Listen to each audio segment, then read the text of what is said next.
नमस्कार, आपके साथ मैं हूं वैशाली। आप देख रहे हैं केपीपीएन न्यूज। खबर बड़हलगंज से सामने आ रही है। बदहाल नगर पंचायत में बढ़ रही बीमारियां जिम्मेदार नहीं ले रही किसी प्रकार की सुध। नगर के समाज सेवी कार्यकर्ताओं ने दिया अधिशासी अभियंता को ज्ञापन।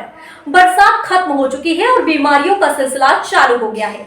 गांव हो या शहर, हर जगह मच्छरों की भरमार लगी हुई है। इसी के मद्देनजर आज आदर्श नगर पंचायत बड़हलगंज से में युवा समाज सेवी आकाश शाही व नगर सेवक रवि जायसवाल ने अधिशासी अभियंता संजय कुमार गुप्ता को ज्ञापन दिया।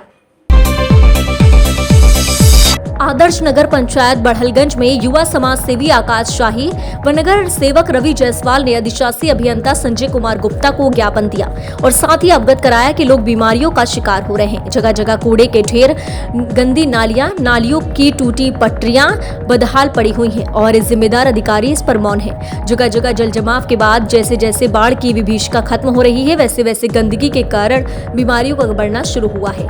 नगर में कई लोग डेंगू व मलेरिया के शिकार हो चुके हैं, मगर कहीं भी दवाओं का छिड़काव या फॉगिंग की कोई समुचित व्यवस्था शुरू नहीं हुई। बताते चले कि कुछ दिन पूर्व मुख्यमंत्री योगी आदित्यनाथ ने राहत बाढ़ सामग्री वितरित के दौरान यह आदेश किया था कि बाढ़ समाप्त होते ही दवाओं का छिड़काव किया जाए, मगर उनके अनुपालन में कहीं इस पर कोई कार्य नहीं दिखा। ज्ञापन को तत्काल प्रभाव से ध्यान देते हुए अधिशासी अधिकारी संजय कुमार गुप्ता ने संबंधित अधिकारियों को, कर्मचारियों को निर्देश दिया और ये बताया कि 1 से 2 दिन के भीतर पूरे वार्डों में फॉगिंग का कार्य तेजी से करा दिया जाए। नमस्कार, आप देख रहे हैं केपीपीएन न्यूज। आपके साथ मैं हूं विपिन त्रिपाठी। हम तो पूछेंगे कि अपने शो के तहत आज आदर्श नगर पंचायत बड़हलगंज के अधिशासी अधिकारी श्री संजय कुमार गुप्ता जी के पास हम आए हुए हैं। कुछ बातें जाननी थी जिसके तहत हम सर से कुछ चीज़ों की जानकारी लेंगे। आइए जानते हैं। सर, स्वागत है आपका हमारे चैनल। धन्यवाद। नगर पंचायत का विस्तारीकरण हुआ है। क्या नगर पंचायत की जो सुविधाएं नगर पंचायत के अंतर्गत आती हैं, विस्तारीकरण होने के जैसे विस्तारीकरण हो चुका है, तो वो सुविधाएं जो नए ग्राम या जो नए वार्ड बने हैं, जुड़े हैं, उनको सुविधाएं अभी से दी जाएंगी या चुनाव बाद दी जाएंगी? नहीं, जो साफ सफाई जैसी सुविधाएं हैं वो सुविधाएं तो दी जा रही हैं, साफ सफाई हो रही है। और बाकी सुविधाएं जब चुनाव हो जाएगा, फाइनल हो जाएगा, तो दी जाएगी। क्या लगता है चुनाव की प्रक्रिया लगभग कब तक आपके यहाँ पर मतलब पूर्ण मानी जाएगी या शुरुआत कब तक हो जाएगी? चुनाव की प्रक्रिया रैपिड सर्वे हो चुका है और वार्डों का आरक्षण की प्रक्रिया चल रही है और लग रहा है चुनाव जो है 1-2 महीने में हो जाएगा। मतलब कि ये नवंबर माह में जो लोग मान रहे थे कि चुनाव की प्रक्रिया होगी, वो अभी आगे डेट बढ़ने का उम्मीद है? अब ये तो शासन से अभी कोई ऐसा कुछ आया नहीं है, वही फाइनल होगा चुनाव कब होगा। अभी कुछ दिन पहले माननीय मुख्यमंत्री जी का यहाँ पर एक बाढ़ राहत सामग्री का कार्यक्रम लगा था।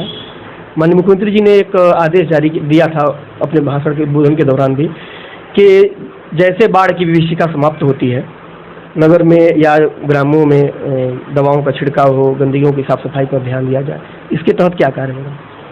साफ सफाई की जहाँ तक बात है तो सुबह और शाम दोनों टर्म में जो है, दोनों पालियों में हमारे यहाँ सफाई हो रहा है, फॉगिंग भी करवाई जा रही है और दवा भी छिड़का है। तो फॉगिंग और कूड़े का तो कई जगहों पे अंबार लगा पड़ा है। इसका मैं कुछ आपको कहिए तो प्रत्यक्ष प्रमाण दिखा दूं कि स्थिति यह है कि आपके चेयरमैन प्रतिनिधि खुद डेंगू के शिकार हो चुके हैं। इस पर दवाओं का छिड़काव के तहत आपके यहाँ पर अभी आज मैं देखूंगा कि लोग आए भी थे कि कहने के लिए कि सर यहाँ पर दवाओं का छिड़काव कई जगहों पे नहीं हो रहा है। ये प्रक्रिया पूरी कब तक होगी, मुझे ये प्रक्रिया बनाई गई है, वो टीम भी बनाया गया है हमारे यहाँ, 4 टीमें बनाई। बहुत बड़ी पैमाने पर डेंगू के मरीज पाए जा रहे हैं और बीमारी, चूंकि ये हर वर्ष ऐसा होता है कि जब बाढ़ समाप्त होता है, गंदगियाँ एक ढेर के रूप में रहती हैं, तो धीरे धीरे करके वो एक दूसरी बीमारी का रूप धारण करती हैं। ये आप मानिए कि सफाई नगर पंचायत में चीज़ें नहीं हो पा रही हैं सर। कई जगहों पे आपको मैं दिखा दूं कि गंदगियों का अंबार पड़ा हुआ है, नालियों की पटरियां तक टूटी पड़ी हुई हैं, लेकिन उस पर कोई सुध लेने वाला है नहीं। क्योंकि आप यहाँ पर एक जिम्मेदार व्यक्ति के रूप में बैठे हुए हैं और आपसे उम्मीदें हैं लोगों को, ऐसे में इस पर कार्यवाही कब तक होगी? अब यहाँ तो हमें ज्वाइन किए 2-2.5 महीने हो गए, तो मैंने खुद जहाँ जहाँ देखा कि कूड़े के ढेर पड़े हैं तो उन्होंने मैंने सफाई निरीक्षक को आदेशित किया है कि टीम बना के जो है जहाँ जहाँ कूड़े के ढेर हो उसको तुरंत जो है सफाई करवा दो, और टीम बना के जो है एंटी लार्वा का दवा छिड़काव करवाए और फॉगिंग करवाई जाए नियमित रूप से। और नियमित रूप से क्या उम्मीद करें कब तक ये पूरे वार्डों तक पहुंच जाएंगी? ये तो हमारे यहाँ स्वच्छता पखवाड़ा 15 तक चल रहा है, 15 तक तो पूरे जोर शोर से चल रहा है और ये प्रक्रिया निरंतर जारी रहेगी। सर अभी बहुत से ऐसे वार्ड हैं जहां पर अभी तक मतलब कोई सुविधा पहुंच नहीं पा रही। हाँ, तो अगर टीम से कहीं छूट गया होगा तो मैं आज ही खुद सफाई निरीक्षक को निर्देशित कर दूंगा कि जहाँ जहाँ ना हुआ हो तुरंत वहाँ जाके तत्काल जाके जो है कार्रवाई करें। एक सवाल अंत में आपसे करेंगे, जैसे पहले जो वार्डों का नाम था, पुराने नाम जो थे, ऐसी कौन सा कारण बना कि जो वार्डों का नाम बदल करके दूसरे नए वार्डों का नाम रखा गया, जबकि आज भी लोग पुराने नामों को ही ज़्यादा ले रहे हैं? अब वो परसीमन के बाद नए गांव जुड़े तो उसमें हुआ कि जो है कि नाम जो है ऐतिहासिक महापुरुषों के नाम पे, कुछ स्थानीय महापुरुषों के नाम पे रखा गया है, उसमें किसी कोई आपत्ति नहीं है। जैसे आपत्ति नहीं की बात नहीं कर रहा, जैसे हमारे कहने का मतलब ये है कि जैसे अभी यहाँ पर आपके बगल की बात कर रहे हैं, काली चौरा मंदिर का नाम से एक मोहल्ला चलता था, महादेवा मोहल्ला के नाम से मंदिर चलता था, उसको बदल करके कुछ और रख दिया गया। नहीं तो उसमें क्या जलेश्वर नाथ रखा गया, मुक्ति पथनगर रखा गया, इस तरह के ऐतिहासिक नाम रखे गए हैं।